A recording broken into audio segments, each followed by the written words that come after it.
Hi నమస్తే welcome to my media. నేను మీ కేవీఆర్.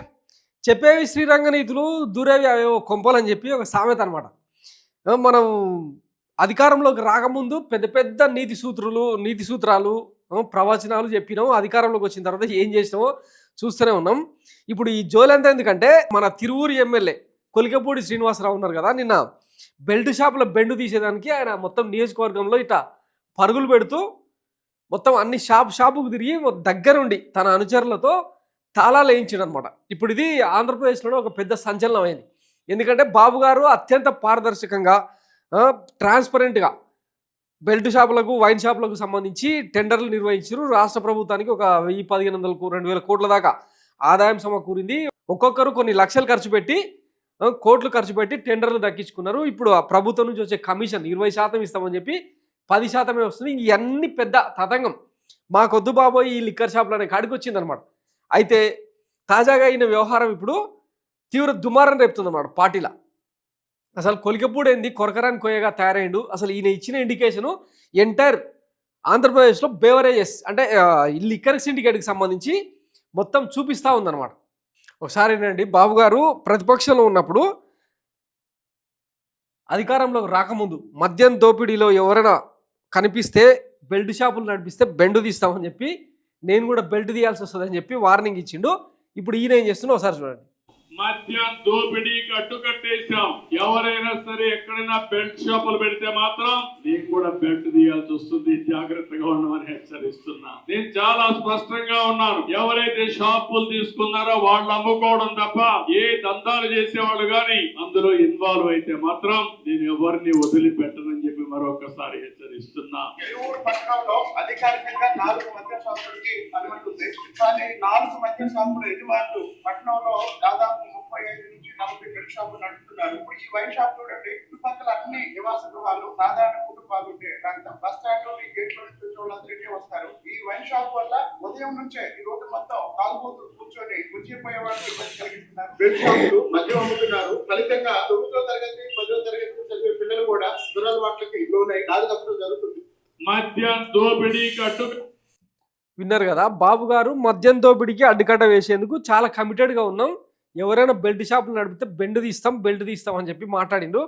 అదే పని మరి అంటే అధినేత ఆదేశాలని, ముఖ్యమంత్రి గారి ఆదేశాలని తూచా తప్పకుండా పాటించే ఒక క్రమశిక్షణ గల సైనికుడిగా కొలికపూడి శ్రీనివాసరావు గారిని ప్రస్తుతానికి భావిద్దాం.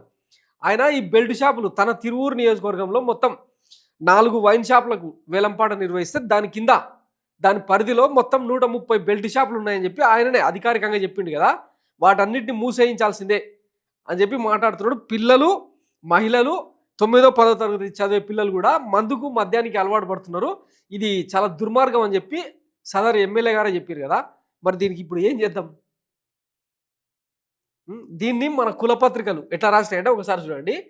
బాబు గారి పరుగు తీస్తున్నాడు, ఈయన ఒక మోనార్క్ లెక్క తయారైందని చెప్పి మన కులపత్రికలో వార్త చూడండి. ఆయన మోనార్కు తన నియోజకవర్గాన్ని ఓ ప్రత్యేక సామ్రాజ్యంగా భావిస్తారు.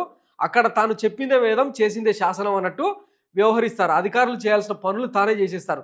తనకు ఎదురు చెప్తే సొంత పార్టీ ప్రజాప్రతినిధి అయినా, మీడియా ప్రతినిధులైన సామాజిక మాధ్యమాల వేదికగా విరుచుకుపడతారు. ఆయననే తిరువూరు టీడీపీ ఎమ్మెల్యే కొలికపూడి అని చెప్పి ఇక ఈయనకు నెగిటివ్ కథనం అనమాట. తిరువూరు ఎమ్మెల్యే తీరుపై విమర్శల వెలువ.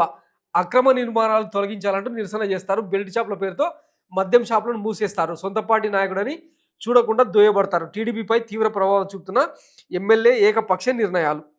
సో ఈయన సమాజానికి కావాల్సినవే.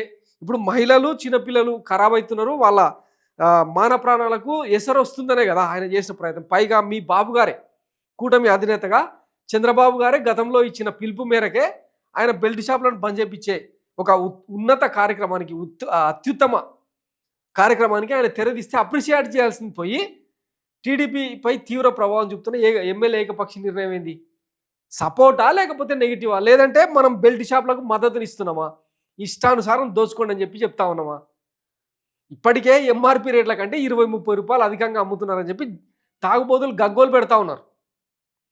ఈ మొత్తం ఎంటైర్ సినారియో ఏంటంటే బెల్ట్ షాపులలో ఈయనకు కమిషన్ వస్తలేదని చెప్పి ఒక వార్త. అందుకోసమే ఈ ప్రయత్నం.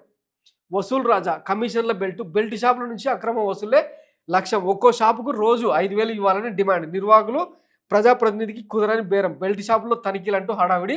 ముడుపుల కోసం ఎక్సైజ్ అధికారుల ఒత్తిడి. మద్యం అక్రమ విక్రయాలను అరికట్టాల్సిన బాధ్యతాయుతమైన స్థానంలో ఉన్న ఓ ఉన్నతాధికారి వసూళ్లకు తెగబడుతున్నాడు.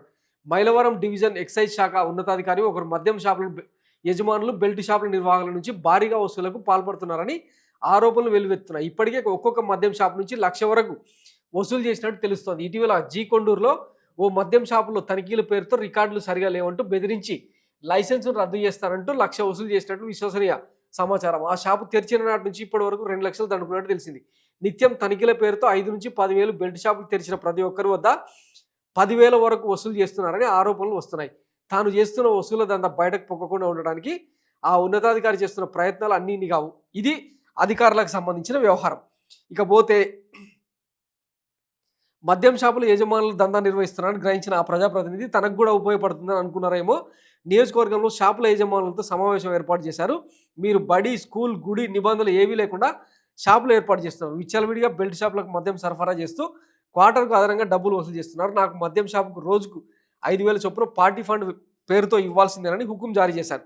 ప్రభుత్వం 20% కమిషన్ ఇస్తామని చెప్పిందని, ప్రస్తుతం 10% మాత్రమే వస్తోందని, 20% కమిషన్ వస్తే ఇస్తామని చెప్పబోయారు. నాకే ఎదురు చెప్తారా అంటూ ఆ ప్రజాప్రతినిధి కోపం వచ్చింది. ఇంకేముంది, మద్యం షాపుల తనిఖీలు అంటూ హడావిడి చేశారు. ఎవరు హడావిడి చేసింది? ఇక మన సదరు తిరువూరు ఎమ్మెల్యే గారే. సో మందుబాబుల పైన భారం. ఇప్పుడు ఎవరేం డ్రామా క్రియేట్ చేసినా ఇప్పుడు అధికారులేమో ఇట కమిషన్ల కోసం రెగ్యులర్గా అదేమంటారు ఎంక్వైరీల పేరుతో, విచారణ పేరుతో అక్కడికి వెళ్తున్నారు. ఎమ్మెల్యేలేమో స్వయంగా షాపుల మూతకు రోడ్ల మీదనే డ్రామాలు వేస్తున్నారు. ఈ భారం అంతా ఎవరి మీద పడుతుందంటే మందుబాబుల పైన. ఒక్కొక్క క్వార్టర్ బాటిల్ మీద 20 రూపాయలు అధికంగా అమ్మి సొమ్ము చేసుకుంటా ఉన్నారు అనమాట. ఆ డబ్బులంతా ఎక్కడ పోతుంది? మన సంపద సృష్టిలో భాగంగా ఆవిరైపోతున్నాయి అనమాట. సో మరి ఈ ఆంధ్రజ్యోతి కథనానికి కొలికపూడి శ్రీనివాసరావు వ్యవహారానికి ఏం సంబంధం? ప్రతి నియోజకవర్గంలో ఎమ్మెల్యేలు ఇట్లా చేయాలని చెప్పి ఇప్పుడు జనం నుంచి డిమాండ్ రావాలి.